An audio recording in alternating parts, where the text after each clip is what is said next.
ನಮಸ್ಕಾರ ಸ್ನೇಹಿತರೆ, ಎಲ್ಲರಿಗೂ ವಿಕಮ್ಯ ಟಿವಿಗೆ ಸ್ವಾಗತ. ನಾನಿವತ್ತು ನಿಮಗೆ ಸಿಹಿ ಕುಂಬಳಕಾಯಿಂದ ಒಂದು ರುಚಿಯಾದ ಸಾಂಬಾರನ್ನ ಮಾಡೋದು ಹೇಗೆ ಅಂತ ತೋರಿಸ್ಕೊಡ್ತಾ ಇದ್ದೀನಿ. ಇದು ಇಡ್ಲಿ, ದೋಸೆ, ರೊಟ್ಟಿ ಎಲ್ಲದಕ್ಕೂ ತುಂಬ ಚೆನ್ನಾಗಿ ಹೊಂದಿಕೆ ಆಗುತ್ತೆ. ಅದನ್ನು ಹೇಗೆ ಮಾಡೋದು ಅಂತ ನೋಡ್ಕೊಂಡು ಬರೋಣ ಬನ್ನಿ. ಅದಕ್ಕೂ ಮುಂಚೆ ನೀವು ಇನ್ನೂ ನನ್ನ ಚಾನಲ್ನ ಸಬ್ಸ್ಕ್ರೈಬ್ ಆಗಿಲ್ಲ ಅಂದರೆ ಸಬ್ಸ್ಕ್ರೈಬ್ ಮಾಡ್ಕೊಳ್ಳಿ, ಹಾಗೆ ಬೆಲ್ ಐಕಾನ್ನ ಪ್ರೆಸ್ ಮಾಡಿ. ಮೊದಲಿಗೆ ನಾನು ಇಲ್ಲೊಂದು ಬಾಣಲೆನ ಇಟ್ಕೊಂಡು 2ರಿಂದ 3 ಟೇಬಲ್ ಸ್ಪೂನ್ ಅಷ್ಟು ಆಯಿಲ್ ಹಾಕ್ತಾ ಇದ್ದೀನಿ. ಎಣ್ಣೆ ಕಾದ್ಮೇಲೆ ಇಲ್ಲಿ 1 ಟೀ ಸ್ಪೂನ್ ಅಷ್ಟು ಸಾಸಿವೆನ ಹಾಕ್ತಾ ಇದ್ದೀನಿ. ಇವಾಗ ನಾನು 2 ಸ್ಮಾಲ್ ಸೈಜ್ ಈರುಳ್ಳಿನ ಹಾಕ್ತಾ ಇದ್ದೀನಿ. ಈರುಳ್ಳಿನ ಚೆನ್ನಾಗಿ ಫ್ರೈ ಮಾಡೋಣ. ನೋಡಿ, ಈರುಳ್ಳಿ ಇವಾಗ ಸ್ವಲ್ಪ ಕಲರ್ ಚೇಂಜ್ ಆಗಿದೆ. ನಾನು ಇವಾಗ ಇದಕ್ಕೆ ಒಂದು ಮೀಡಿಯಂ ಸೈಜ್ ಟೊಮೊಟೊನ ಹಾಕ್ತಾ ಇದ್ದೀನಿ.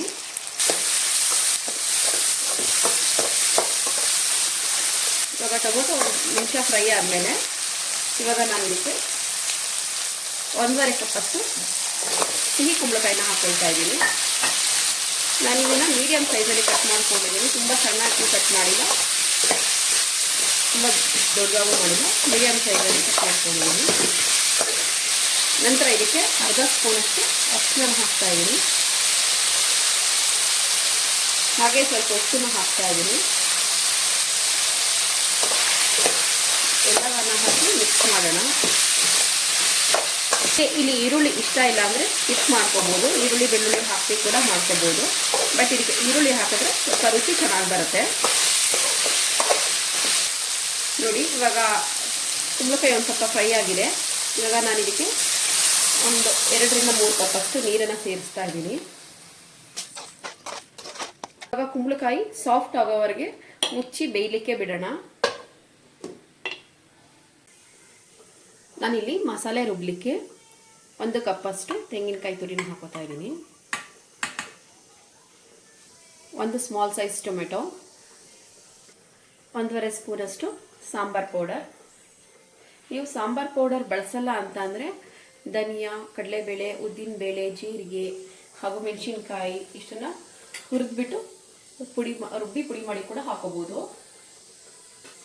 ನಾವೀಗ ಇದಕ್ಕೆ ಸ್ವಲ್ಪ ನೀರನ್ನು ಸೇರಿಸಿ ರುಬ್ಕೊಂಡು ಬರೋಣ. ಇವಾಗ ಇದು ಸಾಫ್ಟ್ ಆಗಿದೆಯಾ ಚೆಕ್ ಮಾಡೋಣ.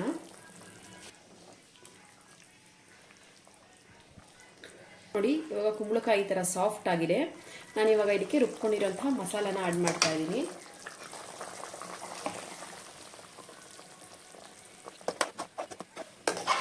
ಇವಾಗ ಇದು ಮಸಾಲ ಒಂದು 10 ನಿಮಿಷ ಚೆನ್ನಾಗಿ ಕುದೀಲಿ.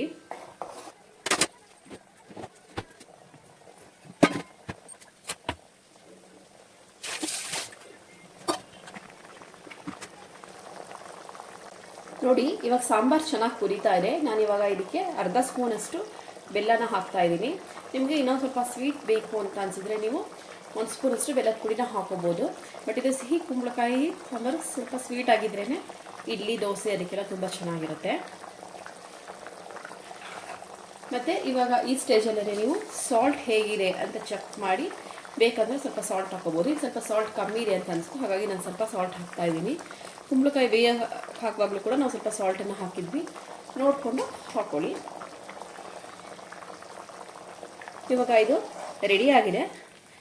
1-2 ನಿಮಿಷ ಕುದಿಸ್ಬಿಟ್ಟು ಇಳಿಸಿದ್ರೆ ಇಡ್ಲಿ, ದೋಸೆ, ರೊಟ್ಟಿ, ಚಪಾತಿ, ಅನ್ನ, ಮುದ್ದೆ ಎಲ್ಲದಕ್ಕೂ ಕೂಡ ತುಂಬ ಚೆನ್ನಾಗಿರುತ್ತೆ. ಸಿಹಿ ಕುಂಬಳಕಾಯಿ ಸಾಂಬಾರು ರೆಡಿಯಾಗಿದೆ. ನೋಡಿದ್ರಲ್ಲ ಸ್ನೇಹಿತರೆ, ಸಿಹಿ ಕುಂಬಳಕಾಯಿ ಸಾಂಬಾರನ್ನ ಹೇಗೆ ಮಾಡೋದು ಅಂತ. ನೀವು ಕೂಡ ಮನೆಯಲ್ಲಿ ಟ್ರೈ ಮಾಡಿ, ಹಾಗೆಯೇ ಹೇಗೆ ಬಂತು ಅಂತ ಕಮೆಂಟ್ ಬಾಕ್ಸಲ್ಲಿ ಕಮೆಂಟ್ ಮಾಡಿ ತಿಳಿಸಿ. ನಿಮಗೆ ಈ ವಿಡಿಯೋ ಇಷ್ಟ ಆಗಿದ್ದರೆ ಫ್ರೆಂಡ್ಸ್ ಜೊತೆ ಶೇರ್ ಮಾಡಿ, ಲೈಕ್ ಮಾಡಿ, ಹಾಗೆಯೇ ನೀವು ನನ್ನ ಚಾನಲ್ನ ಸಬ್ಸ್ಕ್ರೈಬ್ ಆಗಿಲ್ಲ ಅಂದರೆ ಸಬ್ಸ್ಕ್ರೈಬ್ ಆಗಿ. Thank you for watching.